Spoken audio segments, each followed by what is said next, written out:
My YouTube channel. दोस्तों कैसे हैं आप सब? उम्मीद करती हूँ बहुत बढ़िया होंगे, मजे में होंगे। मैं भी बिल्कुल बढ़िया हूँ। तो जैसा कि आप सभी जानते हैं, हमने DSSB-PRT से रिलेटेड एक पेडागोजी सीरीज स्टार्ट की है। तो आज की इस वीडियो में हम उसी सीरीज का नेक्स्ट टॉपिक डिस्कस करेंगे। देखिए, आप सभी जानते हैं हम डेवलपमेंट की थ्योरीज को डिस्कस कर रहे हैं। तो आज ही हमारा 16th लेक्चर रहेगा और आज की इस वीडियो में हम बात करेंगे फ्रॉइड की साइकोसेक्सुअल डेवलपमेंट थ्योरी की, यानी कि फ्रॉइड का जो मनोलैंगिक विकास का सिद्धांत है उसको बिल्कुल डिटेल में समझेंगे। देखिए, इस थ्योरी को स्टार्ट करूं मैं उससे पहले आप लोगों को बताना चाहूंगी कि ग्रोथ और डेवलपमेंट का टॉपिक हम कर रहे हैं। तो ग्रोथ और डेवलपमेंट से रिलेटेड ये 18 टॉपिक्स मैं बिल्कुल डिटेल में आप लोगों को करवा चुकी हूं। तो देखिए, ये 18 टॉपिक्स नहीं है, ये लगभग 30 वीडियोस हो चुकी हैं। हम जो थ्योरीज कर रहे हैं उनको भी यहाँ पर मैंने इंक्लूड कर दिया है।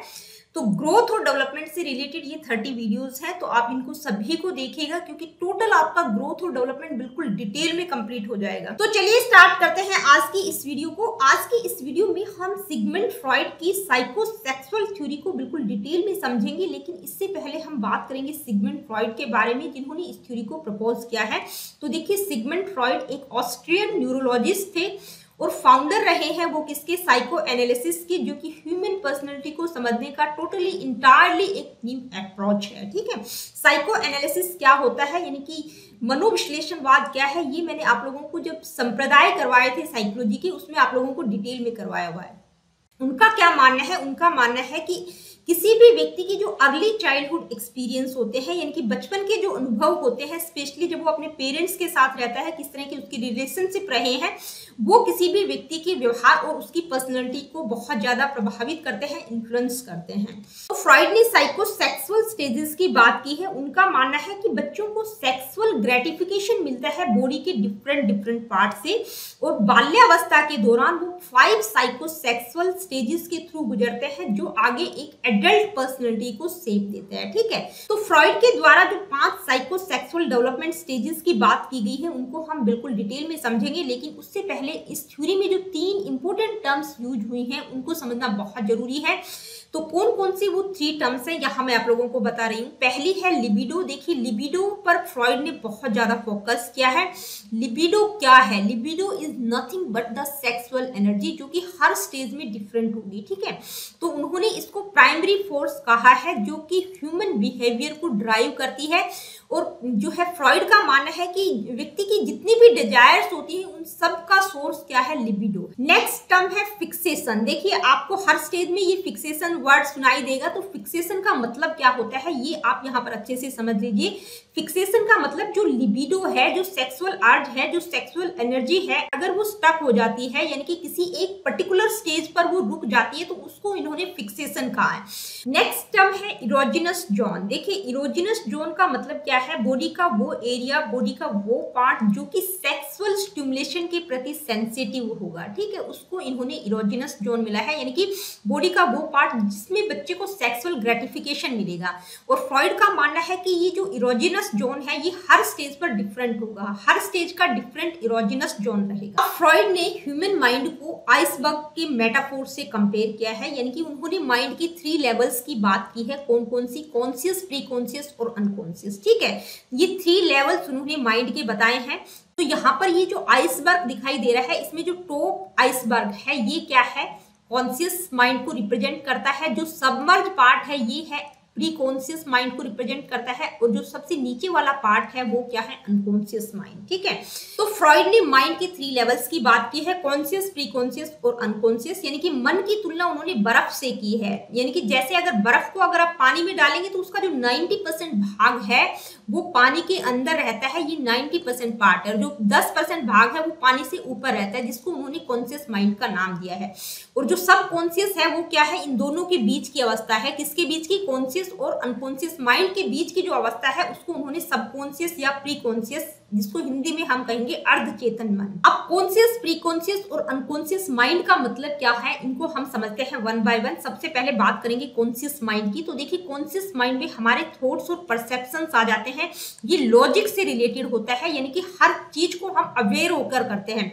जो भी हम काम करते हैं उसके प्रति बहुत ज्यादा कॉन्शियस रहते हैं, अवेयर रहते हैं, ठीक है। इसमें हमारे थॉट्स, परसेप्शंस, हमारा मेंटल प्रोसेसेस को कंट्रोल करने का काम कौन करता है, कॉन्शियस माइंड करता है।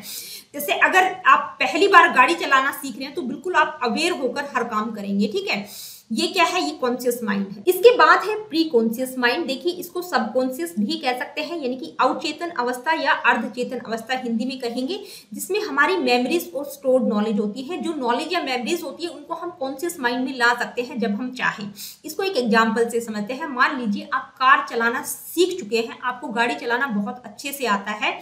तो जब आप गाड़ी चला रहे होते हैं तो आप अपने हर मूवमेंट को नोटिस नहीं करते। जैसे आप लोगों ने देखा होगा कि जैसे ही कोई भी सिचुएशन आती है आप तुरंत ब्रेक लगा देते हैं। कब आप गियर चेंज कर रहे हैं, कब आप क्लच को दबा रहे हैं, बगल वाले व्यक्ति से भी बात कर रहे हैं, बैठा है जो आपके साथ में, उससे भी बात कर रहे हैं, फोन पर भी बात कर रहे हैं। और ये सारी जो क्रियाएं हैं, कब गियर चेंज करना, कब क्लच दबाना, कब स्पीड को कम या ज्यादा करना, ये ऑटोमेटिक हो रही है, क्योंकि ये हमारी माइंड में बैठ चुकी है, हमारी सिक्स सेंस में जा चुकी है, ठीक है। यानी कि ये हमारी हैबिट बन चुकी है, तो ये ऑटोमेटिक होती है जैसे ही कोई भी सिचुएशन आती है। तो जो हैबिट्स हैं वो हमारे सबकॉन्शियस माइंड के कारण होती हैं। जैसे अगर हम खाना खाने की बात करें, अगर आप अंधेरे में भी खाना खा रहे हैं तो आपका जो हाथ है वो आपके मुंह की तरफ ही जाएगा, आपकी नाक में नहीं जाएगा, ठीक है। तो ये क्या है, ये सबकॉन्शियस माइंड के कारण होता है। इसके बाद है अनकॉन्शियस माइंड। देखिए अनकॉन्शियस को हिंदी में हम कहेंगे अचेतन मन।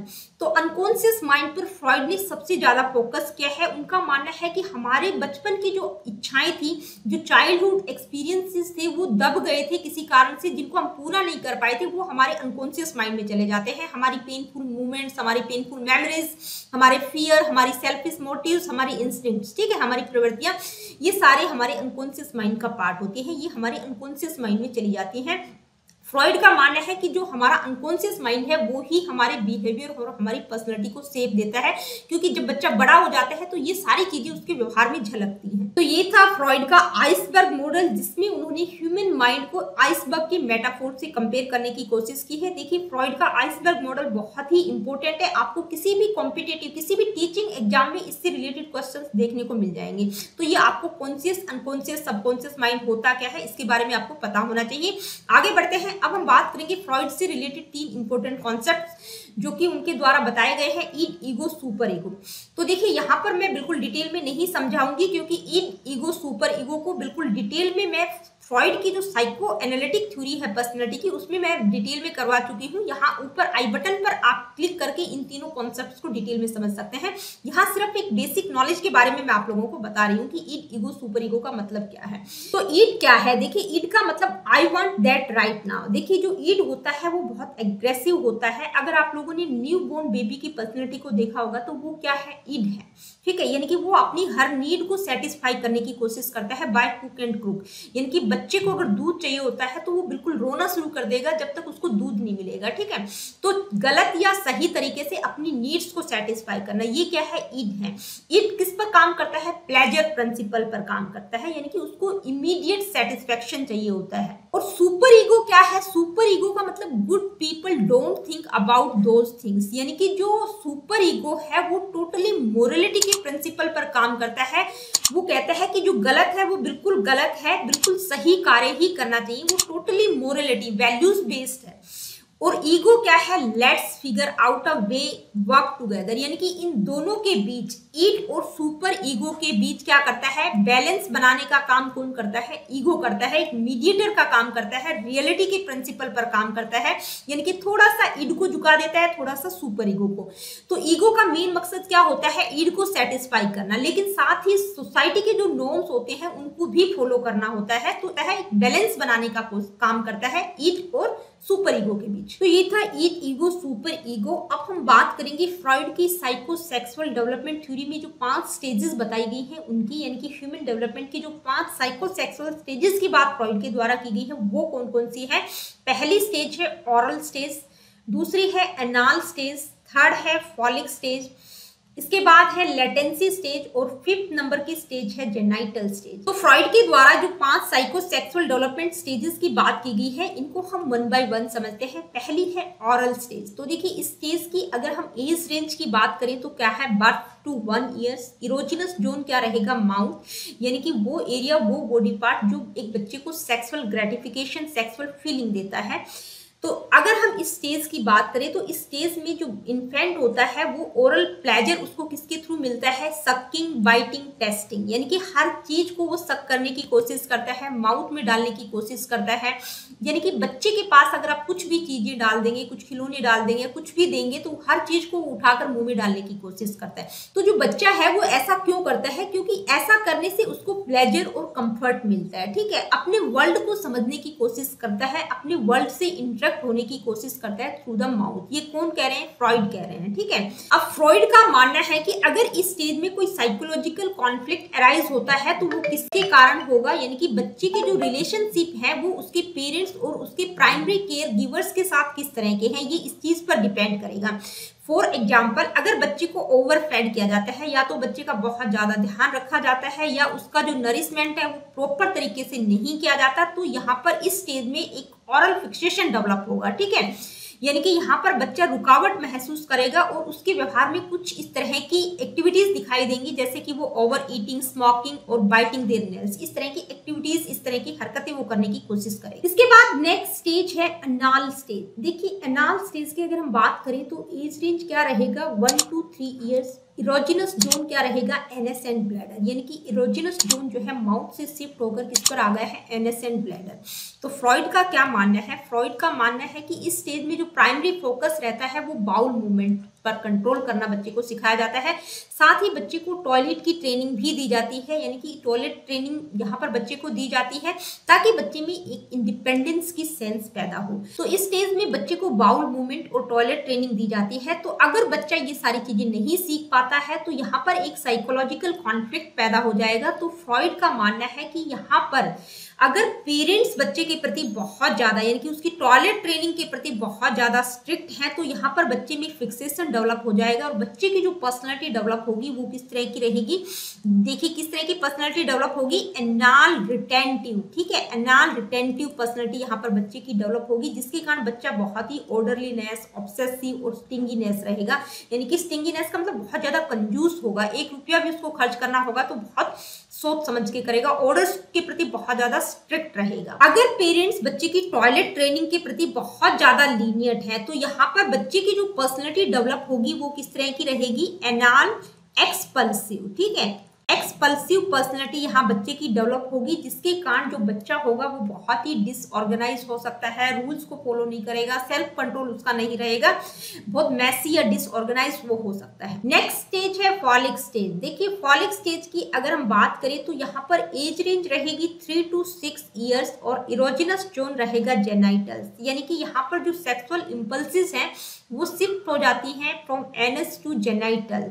तो देखिए प्राइमरी फोकस किस पर रहता है, बच्चे का जेनाइटल एरियाज पर। बेसिकली यहाँ पर बच्चे को डिफरेंस समझ आने लगता है मेल और फीमेल के प्रति। ठीक है, तो यहाँ पर इस स्टेज में अगर कोई साइकोलॉजिकल कॉन्फ्लिक्ट अराइज होता है तो फ्रॉइड का मानना है कि जो बच्चा है उसका अट्रैक्शन ऑपोजिट सेक्स पेरेंट के प्रति रहेगा और सेम सेक्स पेरेंट के प्रति उसकी जो फीलिंग रहेगी वो राइवलरी या जेलसी की रहेगी। तो फ्रॉइड ने इसको क्या नाम दिया है, उन्होंने इसको ऑडिपस कॉम्प्लेक्स फॉर बॉयज और इलेक्ट्रा कॉम्प्लेक्स फॉर गर्ल्स, यानी कि जो ऑडिपस कॉम्प्लेक्स है वो बॉयज एक्सपीरियंस करते हैं। इसमें क्या होता है, जो बच्चे जो बॉयज होते हैं उनका अपनी मदर के प्रति स्ट्रॉन्ग अटैचमेंट रहता है, अपने फादर को वो as a rival, as a competitive feel करते हैं। ठीक है, इलेक्ट्रा कॉम्प्लेक्स गर्ल्स एक्सपीरियंस करती है, यानी कि इसमें क्या होता है, जो गर्ल्स होती है उनका अपने फादर के प्रति स्ट्रॉन्ग अटैचमेंट रहता है, अपनी मदर को वो as a rival, as a competitive देखती है। तो फ्रॉइड का मानना है कि अगर इस स्टेज में फॉलिक फिक्सेशन हो जाता है तो मैन और वीमेन यानी कि दोनों के लिए नेगेटिव आउटकम्स रहेंगे, यानी कि बच्चे किस तरह के होंगे, सेल्फ सेंटर्डनेस, यानी कि अपने बारे में सोचेंगे, उनका सेल्फ वर्थ कम रहेगा, साइनेस वो फील करेंगे, यानी कि हर काम को करने में उनको शर्म महसूस होगी। नेक्स्ट स्टेज है लेटेंसी स्टेज।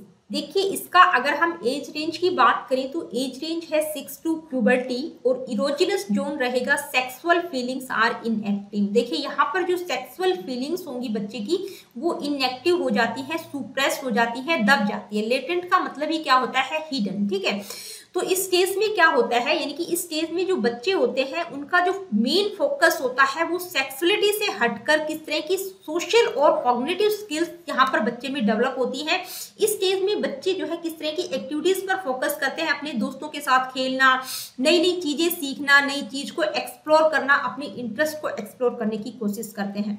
तो फ्रॉइड का मानना है कि ये जो स्टेज है तो यहाँ पर कोई मेजर साइकोलॉजिकल कॉन्फ्लिक्ट यहाँ बच्चे की लाइफ में नहीं होता। कुछ छोटे मोटे चैलेंजेस हो सकते हैं सोशलाइजेशन और कॉग्निटिव डेवलपमेंट से रिलेटेड। ठीक है, कोई बड़े या मेजर कॉन्फ्लिक्ट्स यहाँ बच्चे की लाइफ में नहीं होते हैं सेक्सुअलिटी या पेरेंट चाइल्डहुड रिलेशनशिप को लेकर। तो यहाँ पर इस स्टेज में अगर फिक्सेशन डेवलप होता है तो बच्चे में जो है इमेच्योरिटी की फीलिंग आ जाएगी, यानी कि आगे जो वो अपनी इंटर रिलेशनशिप बिल्डअप करने में असमर्थ हो। Now last stage of psychosexual development theory is genital stage. What is the age range and erogenous zone. तो एज रेंज की अगर हम बात करें तो प्यूबर्टी टू डेथ रहेगा और इरोजिनस जोन रहेगा मैच्योरिंग सेक्सुअल इंटरेस्ट। देखिए यहाँ पर बच्चे में दोबारा से सेक्सुअल इंटरेस्ट पैदा हो जाएंगे, ये रीअवेकन हो जाएंगे, यानी कि यहाँ पर जो इंडिविजुअल होगा उसमें सेक्सुअल फीलिंग्स दोबारा से डेवलप हो जाएंगी, स्पेशली जो अपोजिट सेक्स है उसके प्रति। तो फ्रॉइड का मानना है कि जेनाइटल स्टेज में अगर साइकोलॉजिकल कॉन्फ्लिक्ट आता है तो वो किसके कारण आता है, यानी कि जो किशोर बच्चा है वो अपनी सेक्सुअल डिजायर्स को भी पूरा करने की कोशिश करना चाहता है, अपनी मेच्योरिटी की जो नीड है उसको भी फॉर्म करना चाहता है, इंटीमेट रिलेशनशिप बनाने की कोशिश करता है। तो इन सारी चीजों के कारण साइकोलॉजिकल कॉन्फ्लिक्ट आ सकता है उसकी लाइफ में। तो जो इंडिविजुअल जो है इस स्टेज में जो साइकोलॉजिकल कॉन्फ्लिक्ट आते हैं उनको नेविगेट करने में एनेबल रहता है, यानी कि उनको नेविगेट नहीं कर पाता तो उसको क्या क्या प्रॉब्लम हो सकती है, यानी कि इंटीमेट रिलेशनशिप बनाने में उसको प्रॉब्लम हो सकती है या कोई सेक्सुअल प्रॉब्लम उसकी लाइफ में डेवलप कर सकती है। लेकिन कोई इंडिविजुअल अगर ऊपर की जो चारों स्टेजेस हैं उनको अच्छे से कंप्लीट कर लेता है, सक्सेसफुली वो कंप्लीट कर लेता है, तो वो किस तरह का रहेगा, वेल एडजस्टेड, केयरिंग और secure individuals at this stage, यानी कि वो वेल एडजस्टेड रहेगा, अपने रिलेशनशिप के प्रति बहुत ज्यादा केयरिंग रहेगा और सिक्योर फील करेगा इस स्टेज में। तो दोस्तों ये थी साइकोसेक्सुअल डेवलपमेंट की 5 स्टेजेस जो कि फ्रॉइड के द्वारा बताई गई हैं। अब हम बात करेंगे क्रिटिसिज्म की। देखिए इस थ्योरी को क्रिटिसाइज भी किया गया है, तो कौन कौन से रीजन है जिसके कारण इस थ्योरी का क्रिटिसिज्म हुआ है। फर्स्ट पॉइंट है लेक ऑफ एम्पिरिकल एविडेंसेस। देखिए अनुभवजन्य तथ्यों का अभाव है। क्यों है, क्योंकि फ्रॉइड की जो ये थ्योरी है ये केस स्टडीज और क्लिनिकल ऑब्जर्वेशन पर बेस्ड है, यानी कि जो कि सब्जेक्टिव है, इसको जनरलाइज नहीं किया जा सकता लार्ज पॉपुलेशन पर, क्योंकि यहाँ पर एम्पिरिकल एविडेंसेस नहीं है। कुछ कॉन्सेप्ट जैसे ओडिपस कॉम्प्लेक्स की बात उन्होंने की है या इलेक्ट्रा कॉम्प्लेक्स की बात की है, इनको मेजर नहीं किया जा सकता। तो क्या है, एम्पिरिकल एविडेंसेस की कमी रही है। नेक्स्ट है बायोलॉजिकल डिटर्मिनिज्म। तो देखिए फ्रॉइड ने बहुत ज्यादा इम्फसाइज किया है role of biology and innate drives in human behaviour, यानी कि बायोलॉजिकल डिटर्मिनिज्म पर बहुत ज्यादा फोकस किया है, जबकि जो दूसरे इन्वायरमेंटल फैक्टर्स हैं, सोशल फैक्टर्स हैं, उनको इन्होंने बिल्कुल निग्लेक्ट कर दिया है। नेक्स्ट है ओवर इम्फसाइज ऑन सेक्सुअलिटी। देखिए सेक्सुअलिटी पर बहुत ज्यादा इम्फसाइज किया गया है, यानी कि फ्रॉइड की जो ये थ्योरी है सेक्सुअलिटी पर बहुत ज्यादा इम्फसाइज करती है। सेक्सुअलिटी को ही इन्होंने प्राइमरी मोटिवेटर कहा है ह्यूमन बिहेवियर का, तो इसके कारण भी इनका क्रिटिसिज्म हुआ है। तो दोस्तों आज की वीडियो में इतना ही। देखिए डेवलपमेंट की जितनी भी इंपॉर्टेंट थ्योरीज थी वो सभी कंप्लीट हो चुकी हैं। अगली वीडियो में हम इन थ्योरीज से रिलेटेड एमसीक्यूज को डिस्कस करेंगे। तो मिलती हूँ आप लोगों से अपनी अगली वीडियो में। Really good, take care of yourself. देखिए अगर वीडियो सेशंस आप लोगों को पसंद आते हैं तो please like, share and do subscribe the education classes. अगर किसी प्रकार का क्वेश्चन, क्वेरीज या कुछ पूछना चाहते हैं, बताना चाहते हैं, do comment in the comment section. देखिए कमेंट जरूर किया करो ताकि मुझे फीडबैक मिलता रहे, मुझे मोटिवेशन मिलता रहे।